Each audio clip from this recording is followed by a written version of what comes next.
Hello friends, আসসালামু আলাইকুম। কেমন আছো সবাই? Welcome back to my channel my family recipes and blog.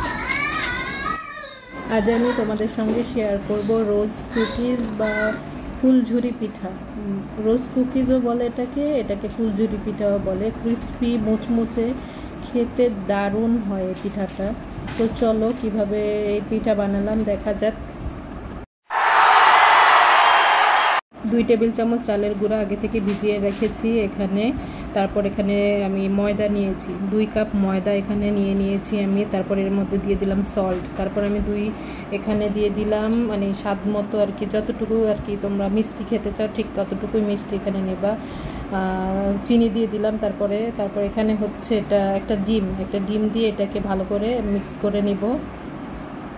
তারপর আগে থেকে যে ভিজিয়ে রাখা আমার চালের গুঁড়াটা ছিল, সেই চালের গুঁড়াটা আমি এখানে দিয়ে দিচ্ছি। চালের গুঁড়াটাও এখানে দিয়ে তারপর এটাকে ভালো করে ব্যাটারটাকে ভালো করে মিক্স করতে হবে।